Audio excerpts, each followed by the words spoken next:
Grab this opportunity to open up your Bible. We will going to read at least 7 or 8 verses in the Bible. Dito po tayo kukuha. We're going to get on this particular scripture our title this morning because this is the church's birthday.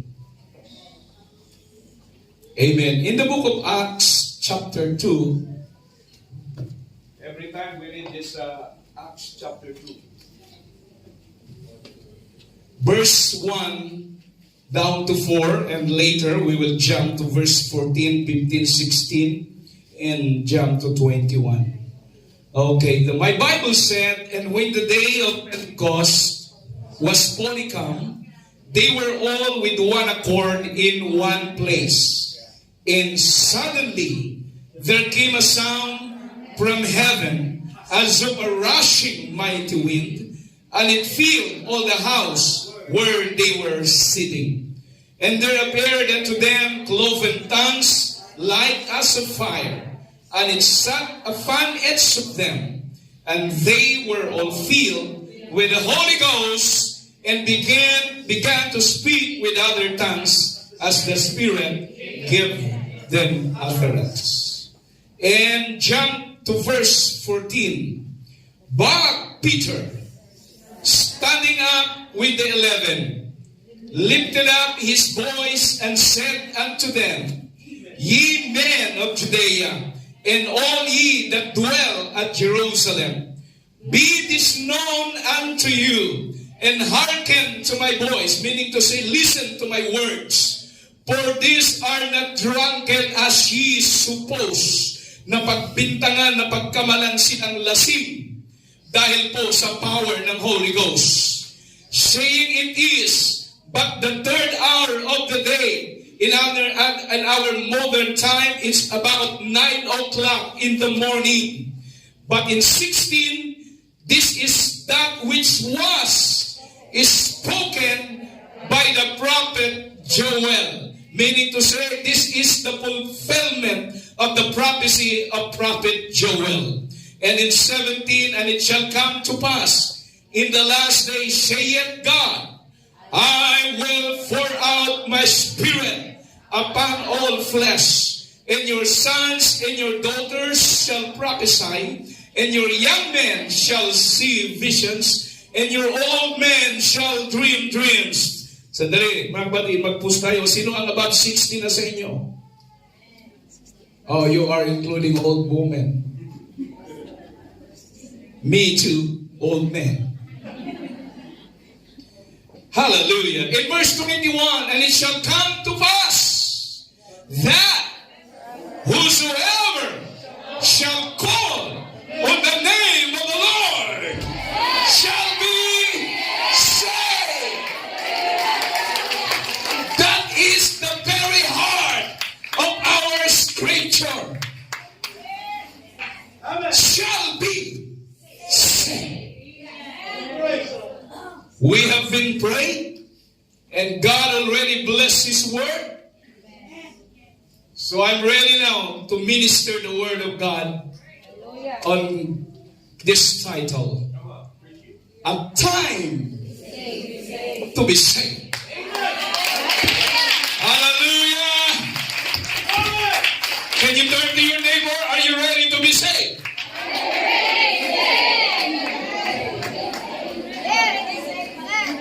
Yes. I know that, Sister Lucy. Please be seated. I would like to explain to you why you approach your neighbor. Are you ready to be saved? Because there are times when we are not saved. Aminin man natin sa hindi, mga kapatid. We're not perfect. But we are trying our best to be saved every day. Somebody say amen? Kanina, nagsinungaling ka pero nakalimutan mong magsisi. Do you think that you are saved? That's what I'm talking about. Thank God for the privilege to be saved. But we need to work it out in our life. Every single moment in our life. We need always to be saved. Yes. Amen. Woo! A time to be saved. First, I want to say today that I'm glad to be alive in this present year, 2024. Amen. Are you glad also? Are you happy that you are still alive in this present year? Amen. Well, I am 60 years and 27 days old today. May 19, 2024. Grabe. Binibilang ko bawat araw na lilipas. 60 years and 27 days old. My year, May 19. But thank God, I'm still kicking and alive by God's grace. Kung hindi sa biyaya ng Diyos, wala po ako dito. Ikaw din, by God's grace, we are still kicking and alive. Kaunting yug-yug sa iyong katabi. Alive ka ba ngayon? Alive ka ba ngayon? Ha?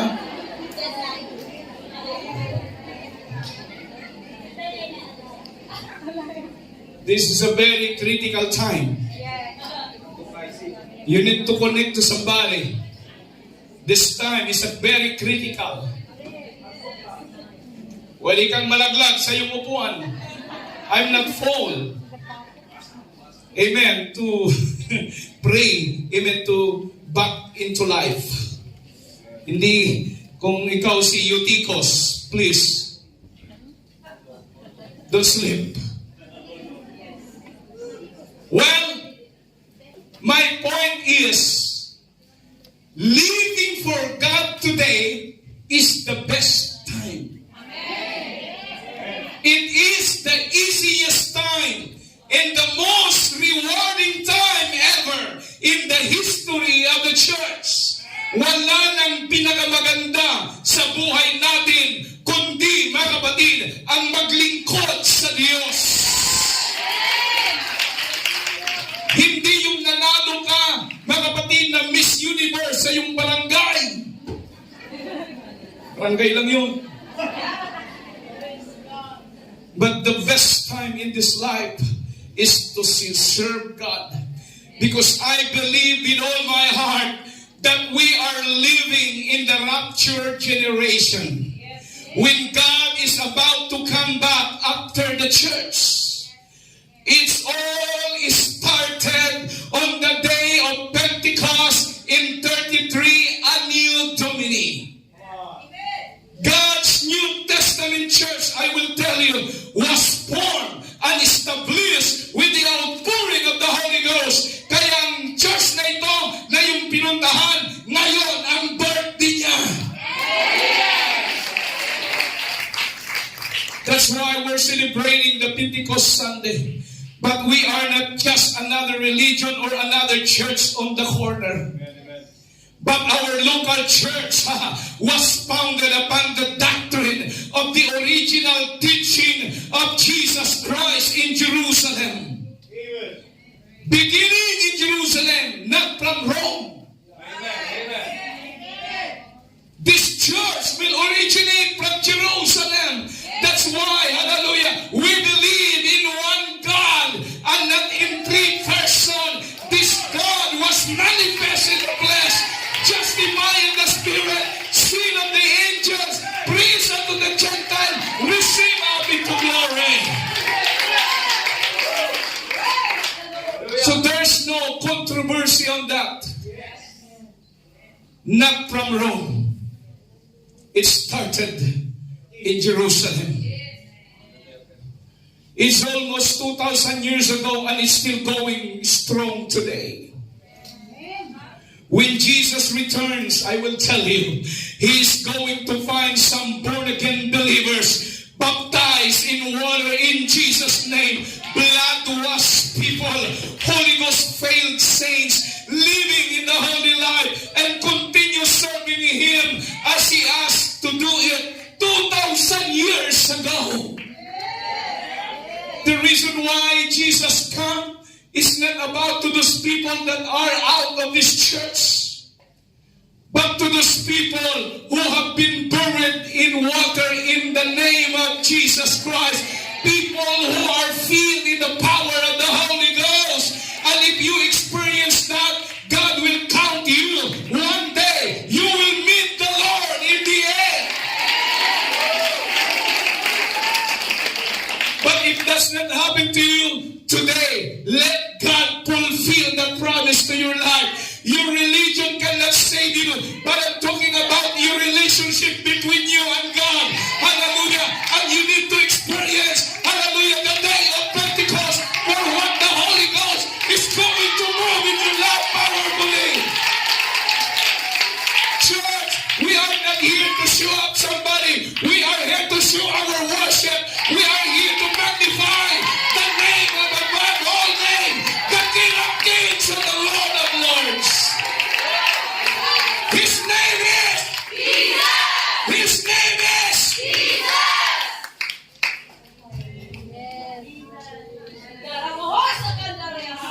Last morning when we have been in crusade, I'm standing at the back of Brother Blackman.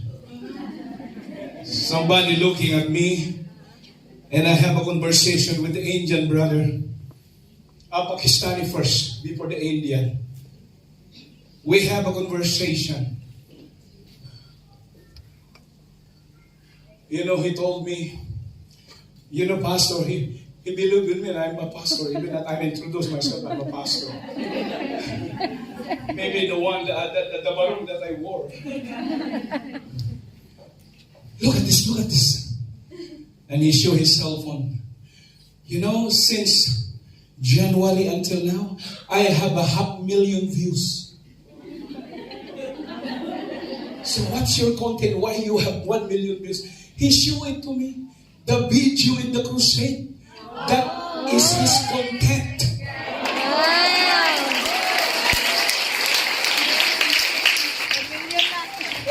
We don't know behind the scene the world watching us. How we worship God. How we magnify the Lord. There are many people you don't know. They are blessed what you are doing in Central every Sunday. Let me say again. How many views? This is 200. This is 500,000. This is 700. I said, wow, na lang sa isip ko. So, Crusaders, we are the content. Ano ba yan? Ayun na. Yeah, content maker. Distributor. Hindi natin alam, behind the scene, may mga nabibless sa atin. And one Indian came to me and have a picture with me while the preaching is ongoing. You have witnessed that? Okay, let's have a picture. Make this preacher, we are as his background. So we thumbs up together. You know, I just passed by here. But when I passed by here, I felt something that it seems like he pulled me to come closer in this place. And then I find out it's a bunch of believers worshiping God. So can I have a picture with you? And I show it to my wife in India that I have been in the church. Oh no. Yeah, because there are people that they're not coming here. Yeah. They count us. They are attending church in Central. Yes. Praise the Lord. And there are one man passing by in front of me, and he told me, this is the group of Kibuloy. No, sir, this is the group of Jesus Christ. Have you heard that? Thank God we have been saved, because there is only one name given among man whereby we must be saved, and his name is Jesus. Can we give a hand clap for that name?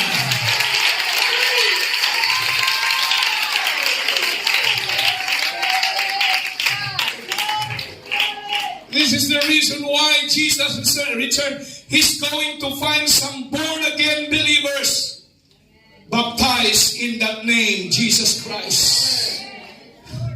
Church, I desire and plan on being in that number when the roll is called up to yonder. And hope to see every one of you on the other side of glory. Make it sure that every day you are saved. Hello? Because it is our privilege to continue what God started a long time ago in the book of Acts chapter 2 verse 1 to 4. Amen. That's what our opening text, right? Amen. In verse 1 it says, look at this. Sister Katrina, show up the verse 1 in Acts chapter 2. When the day of Pentecost was fully come. Take note, I just line up under the word day. You know, think about this. In the Greek word for day, it means, give me a slide, Sister Katrina. Hemera. Okay. Greek word for day is hemera, meaning this is a period of time, a period of opportunity for service, a period of undefined length marked by certain characteristics, a time of trial and a time of testing, a time also of salvation, an appointed time, church, because we are living today in the period of Pentecost. Hallelujah! In the period to experience what is in Pentecost. It's about the Holy Ghost. Everybody say amen. Have you noticed a while ago, every song we sang is all about the outpouring of the Spirit of God. If you are sensitive to all the line of the lyrics, it's all about the pouring out of the Holy Ghost. That's why we are living today in the period of Pentecost. Your service today is nothing, Nanay Buhia, without the experience of Pentecost. And what is in Pentecost? The outpouring of the Holy Ghost.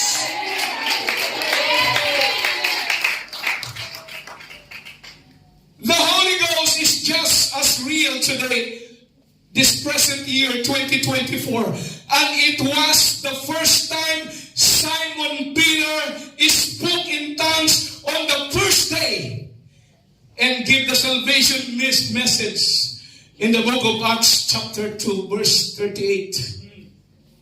But before 38, this is a good thing, amen. It is in verse 37. This is a good question to the people who heard the message of Pentecost. Let me give you this. Give me a sidetrack, Sister Katrina. Sidetrack verse in 237. So that you might understand this, what I'm talking about. Now, when they heard this, so meaning to say, they are attentive, listening, the preaching, just like you. Kaya sabi mo sa iyong katabi, huwag kang matutulog. Para mapakinggan mo to. Kahit mainit, hindi kaya ng aircon. Now, when they, silang lahat. Sabi mo sa katabi mo, kasama ka.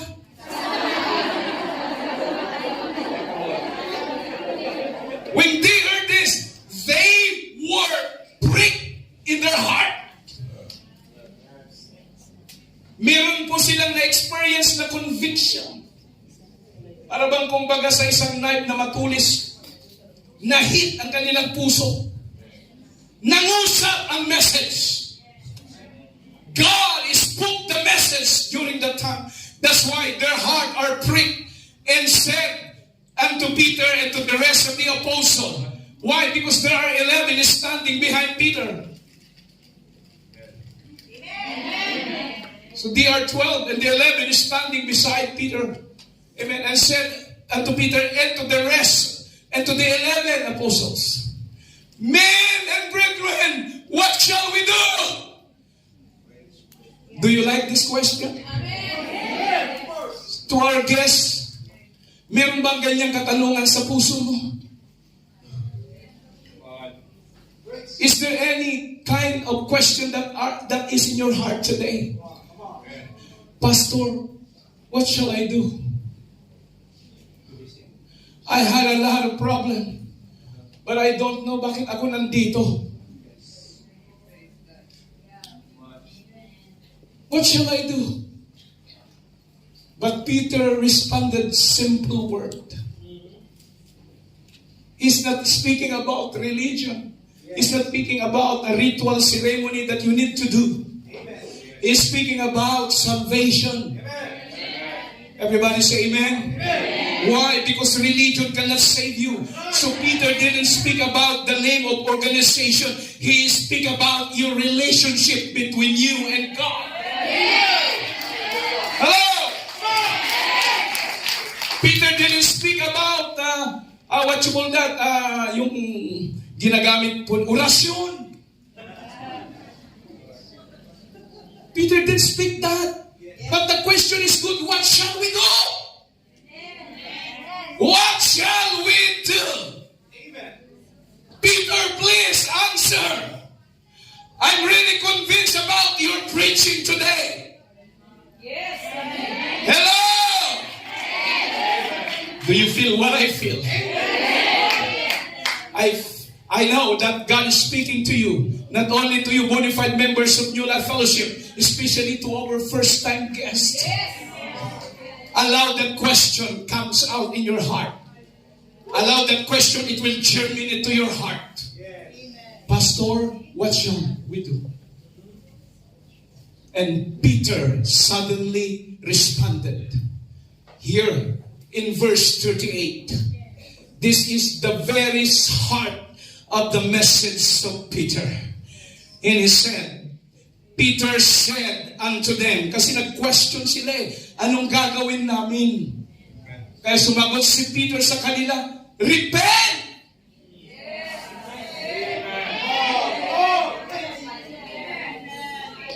Repent!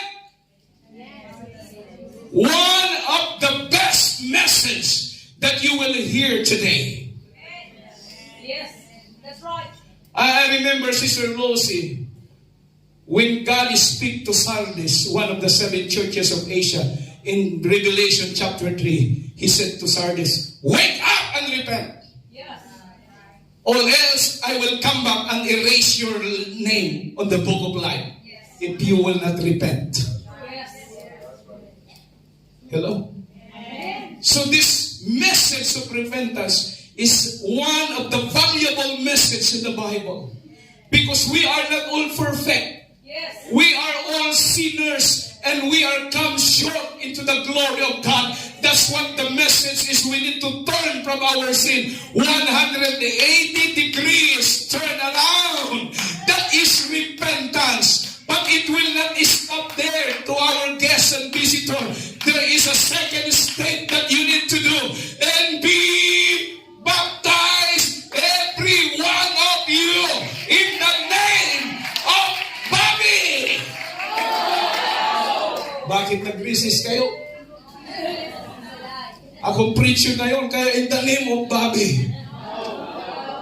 But now, Brother Jim, Bobby cannot save your soul, cannot forgive your sin. There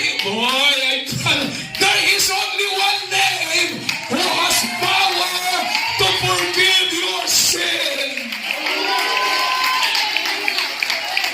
That's why, amen, in deeds or in work, the Bible said, do it in the name of Jesus Christ. Baptize in that name so that your sin will forgive. It will remit your sins and you shall receive the gift of the Holy Ghost.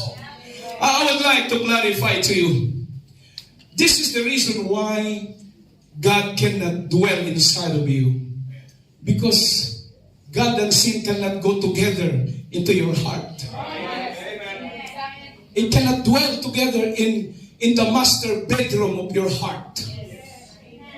If you allow sin, God will not lay on that master bedroom of your life. You need to eradicate first through the power of baptism. And if you receive forgiveness, then the Bible said, and you shall receive the gift of the Holy Ghost. God is going now to dwell inside of your life because all of the sin that you have is already forgiven. That is the message on the day of Pentecost. Nothing more, nothing less is about our salvation.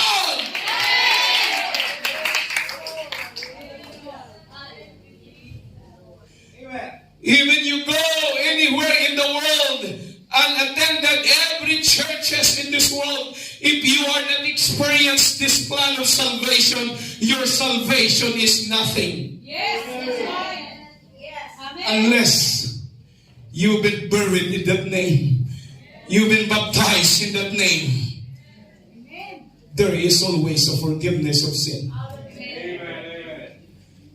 The name of the church cannot save you. United Pentecostal Church of Hong Kong Limited, New Life Fellowship has no power to save you. Yes. I repeat, but the God whom we worship in this place, brother. Si Jesus na wino-worship natin dito, yun ang magliligtas sa iyong buhay. Yun ang magpapagaling sa iyo. Yun ang mag-deliver sa iyo, Sister Michelle. If you ask Jesus, He will change your life. So do not go home empty. Go home with Jesus. Go home with Jesus.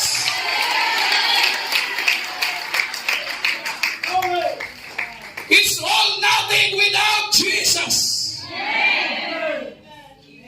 What we need is the Lord in our life. Huwag kang mag-depend, huwag kang sasandal sa mga bagay na nandito sa lupa.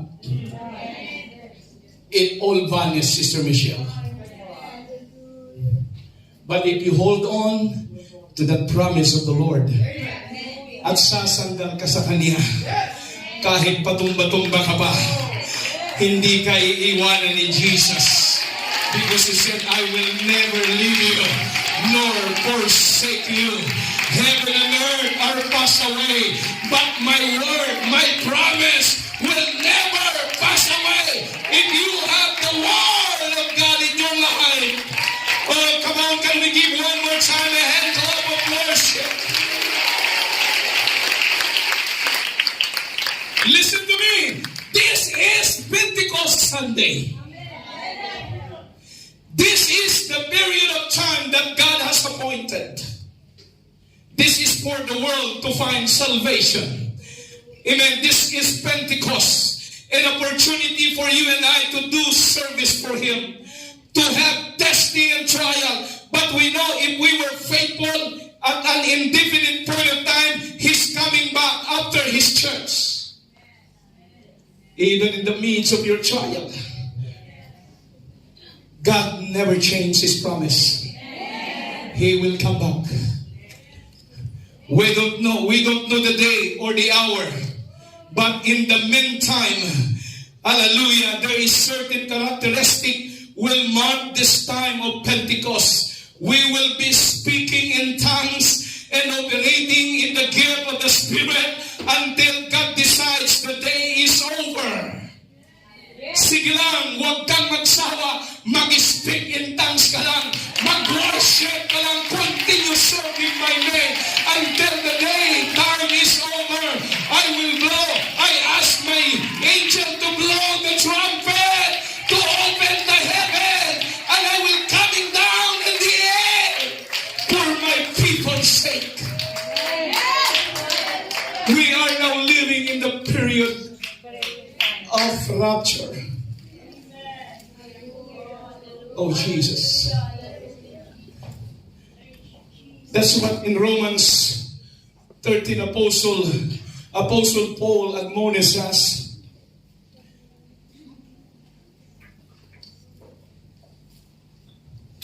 Here we go.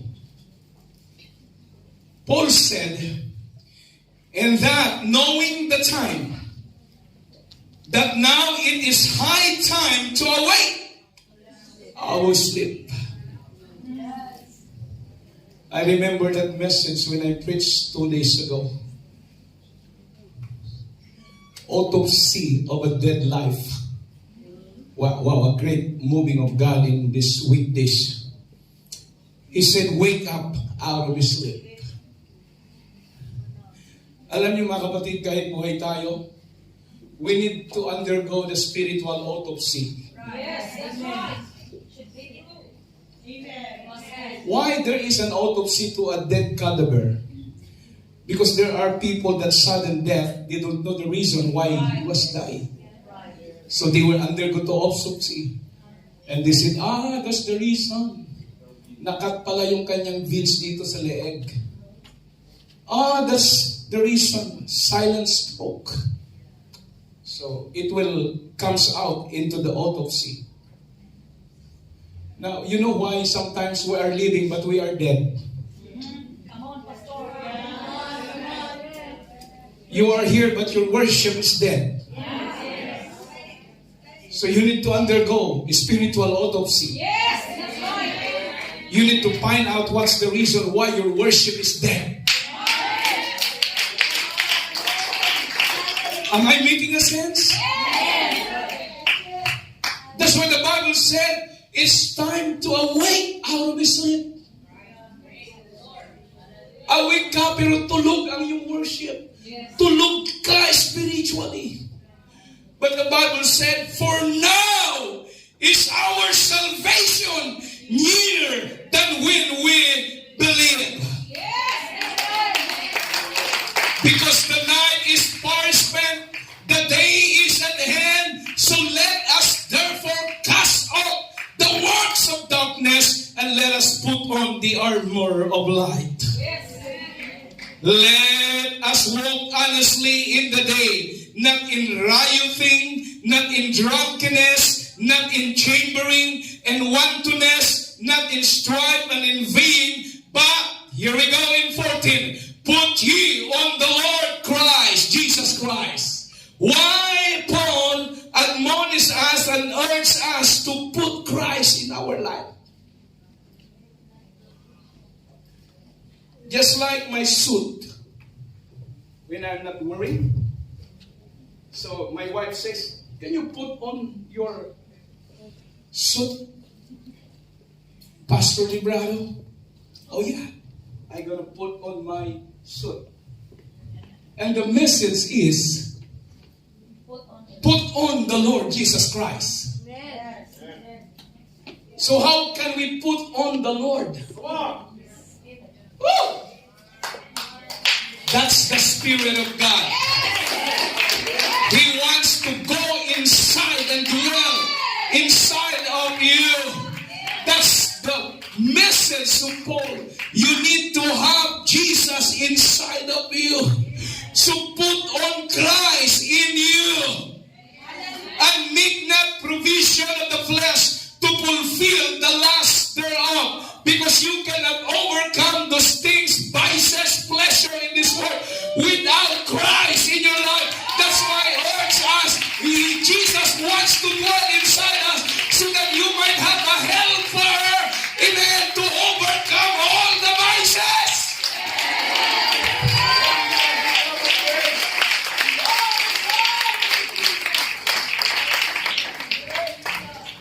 Listen to me, New Life. This is not the time to be bickering, arguing, or fighting with each other. This is not the time of lying up treasure in the flesh. Yes. Amen. But this is the time period to be focusing on getting saved, staying saved, and winning the lost. Can we give a hand clap of grace?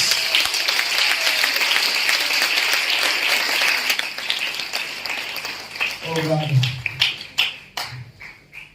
The day of Pentecost Pentecost wasn't just 24-hour period, but it's still going on today. Yes. The experience of Pentecost celebration will not stop in Jerusalem until now. Every time you are here. But there is one thing to do that.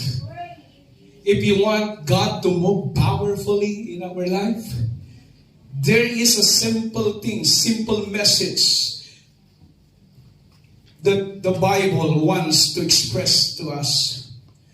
I don't believe that the church that Jesus died and is coming back for is going to be some weak-kneed, sissy Christian.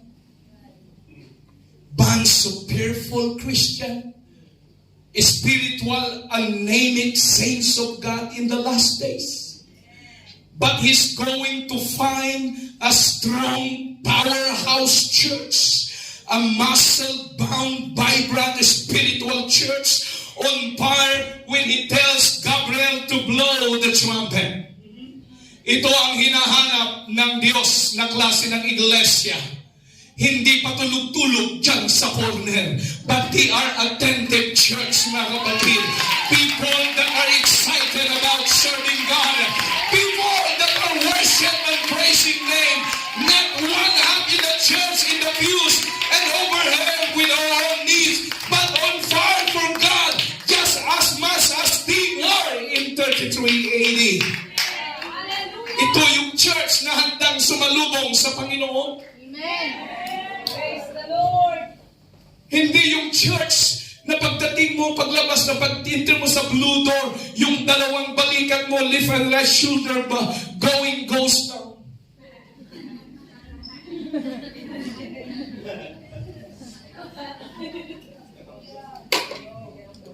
But the church, God expected this. Kahit kargado ka ng problema. Ikaw pa rin, Sister Daisy, yung pinakamataas mag-worship. Ikaw pa rin yung hallelujah, I don't care what you're talking about me. I don't care what the way I am worshiping the Lord. But I know, if this is kind of weird worship, hallelujah, I don't care. I want to please God. I want to magnify God. I want to create a noise for God's glory. A noise of victory. A noise of revival. A noise of worship. Kung mga bisita, siguro dito palang nawiwirdan ngayon. Wow! Look at that pastor weird. I am weird. But this is the way one worshiping God. This is the way one they always preaching since 20 years ago. You cannot command Pastor Librado to keep silent in the pulpit. I am a word preacher, my friend. I don't want to stuck up in that place. I want to communicate to you what God telling me. Oh, I feel the power. I feel the Holy Ghost.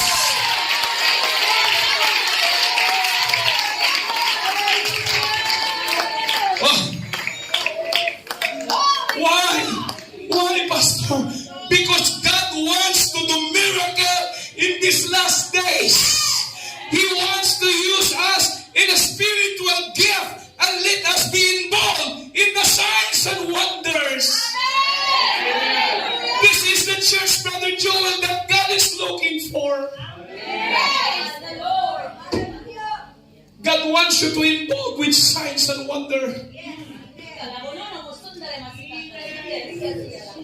That kind of cancer, Sister Nida, that you are suffering. For with God, nothing shall be impossible. All our cancer patients, God is able to execute a miraculous touch of your physical body.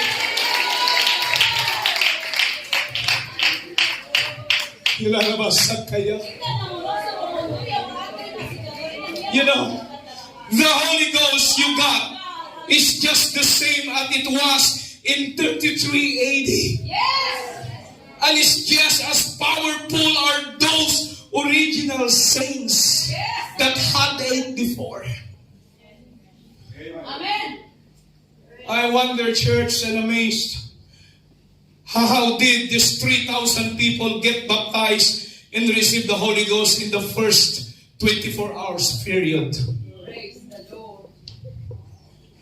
The upper room is not any bigger than our fellowship hall. That's what in the screen.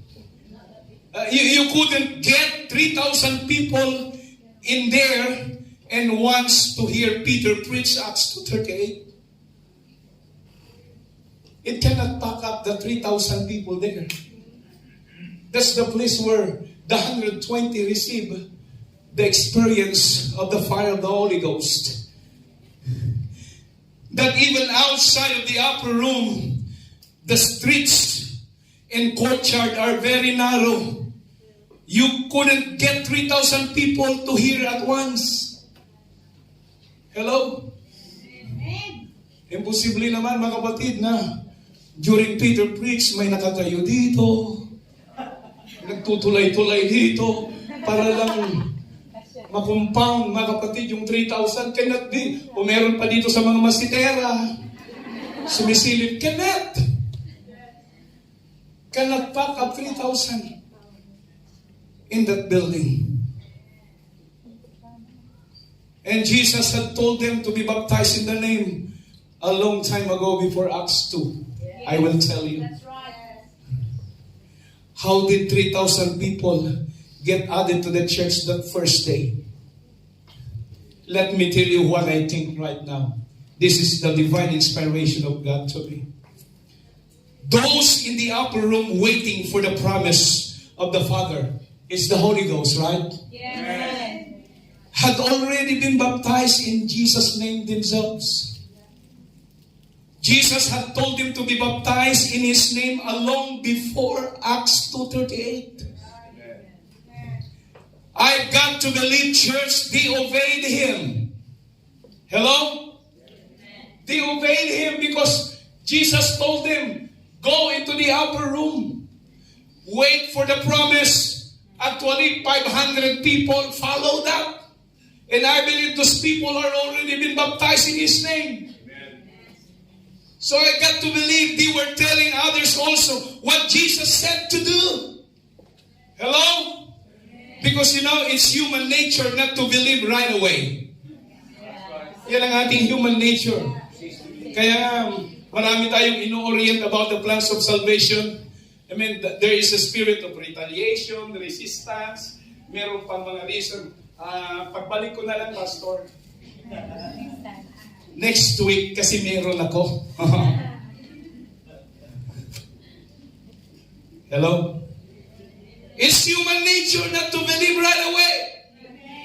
You must convince people and you must tell them over and over. Are you with me? So not everyone heard Peter preach that day. The majority of 3,000 that were saved didn't hear Peter preach Acts 2:38. I believe because it is geographically impossible. So how did it happen, church? I believe those New Testament saints had been witnessing and telling their friends, telling their family about Jesus Christ, about Jesus' name baptism and the promise of the Holy Ghost before it ever happened. They have themselves been baptized and were so excited on that. They told others and others told others until it spread all Jerusalem before Acts 2:38 ever happened. Hello? They have been witnessing in long before the Holy Ghost fell. They were expecting something to happen. They were not sure that it was, but knew God was going to do something fantastic. So they witnessed, they prayed, they fasted, they worshiped. And after that, go to number 2. What is the result what they are did. In verse 2, and suddenly,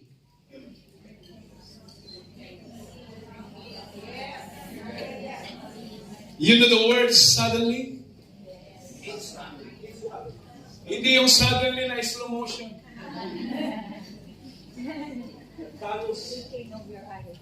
Suddenly, there came a sound from heaven. Everybody say, boom! Boom!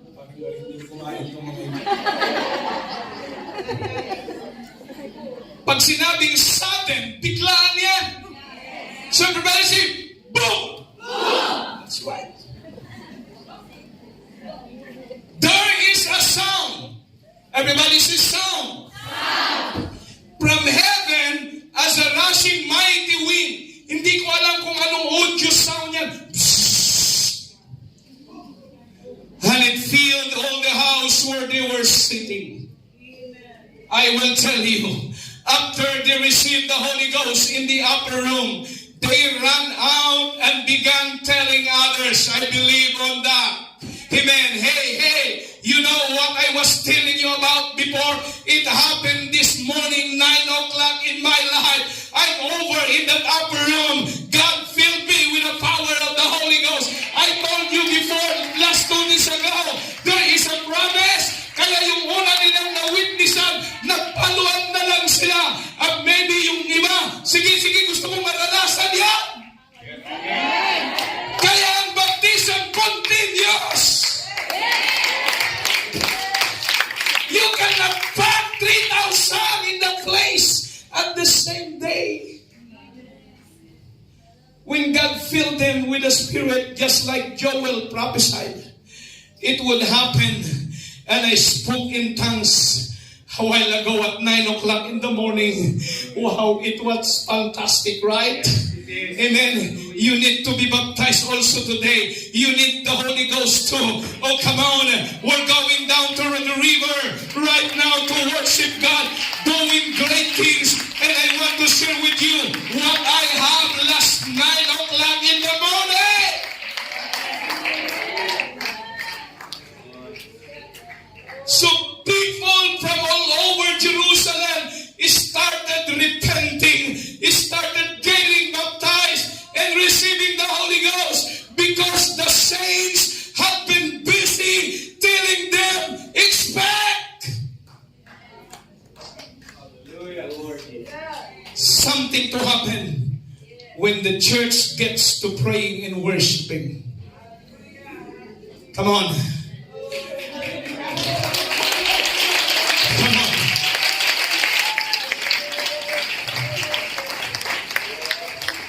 How many of you really believe God is going to pour out in these last days? How many of you? How many of you really believe in God is going to happen right here? And we're going to see revival of the backsliders and lost family and friends come into the church before the rapture.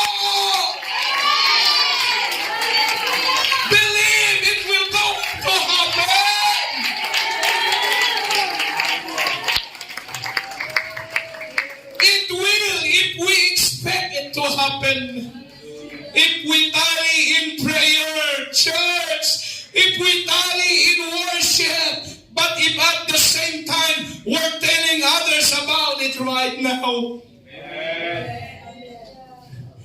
Because it won't happen just because Pastor Librado preached one salvation message like Peter did, and all of a sudden all the Bourbons, it means the conservatives get saved in one day.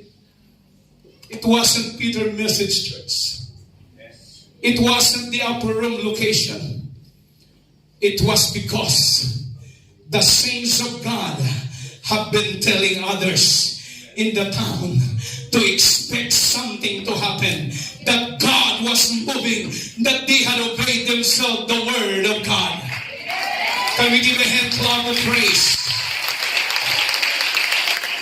Oh, hallelujah. Sige, lakasan mo pa para marinig ang pagpupuri mo sa Panginoon. Hallelujah. Come on. Hallelujah.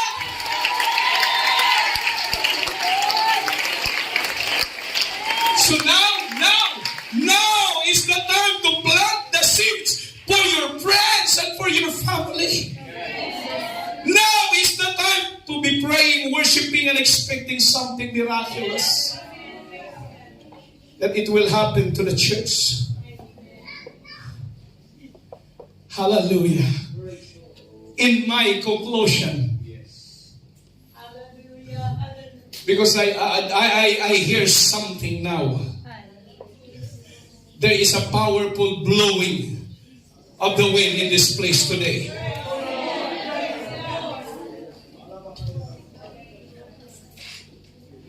I want to give you some points on this. Do you want to know why the devil wants to distract us and gets us self-centered inside the soul-centered? It's because Acts chapter 2 verse 1 said, and when the day of Pentecost was fully come, they were all with one accord in one place. Why? Because the devil, he doesn't want us to be in one accord. He wants us, Brother Fuel, to disagree with each other. Bakit 10 days ang waiting period ng mga apostoles kasama si Mary? Di ba dapat on the first day pa lang, they will experience already the baptism of the Holy Ghost? Because God knows there's something division in them. Hindi pa sila nag-synchronize. May utang pa rin kasi noon, Sister Marie, kaya galit ako sa kanya. But we together expecting the outpouring of the Holy Ghost. Why God allowed 10 days after God poured out His Spirit? Wala silang unity. Kaya sinabi nga ng Bible, when they were all with one accord. You know the one accord? Ibig sabihin, nag-sync na silang lahat. One mind, one vision, one decision. Walang revival, Sister Daisy, kapag galit kayo sa music department. Walang revival kapag galit kayo sa inyong leader. Yes. Pero pag dumating yung point, kahit tatlo lang kayo na nagpipray, pag nag-synchronize, if your heart and mind synchronize and unite with one accord, here we go. The Bible said, suddenly! Yan ang hinihintay ng Diyos sa New Life Fellowship.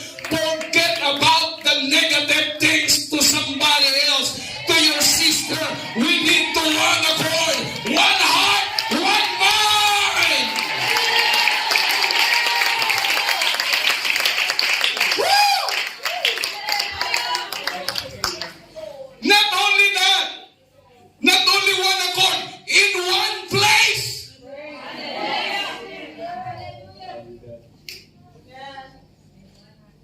Kaya minsan ng church, meron dyan ayaw makipag-join sa group meeting ng group.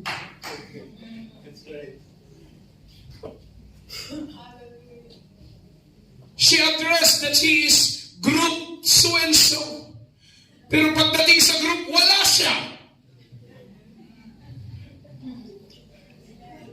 Why? The devil doesn't want us to be in one place. He wants us to miss the church for any reason that comes up. I like your silent moment.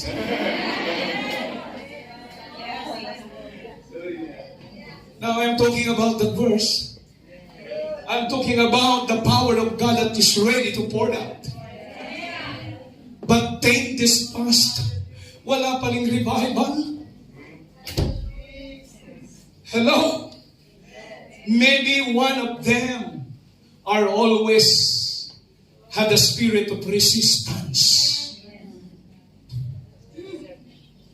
Yung iba naman, nag-aalok. Ay, dyan lang kayo sa lugar na yun. Dito ako sa room na ito. Mas presko dito.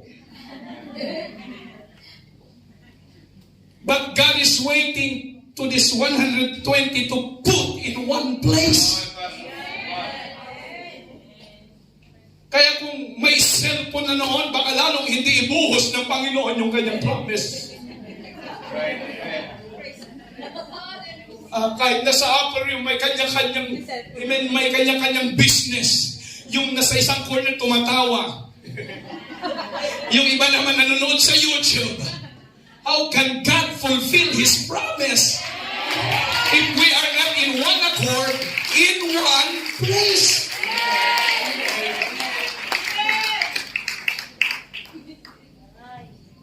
Am I making a sense?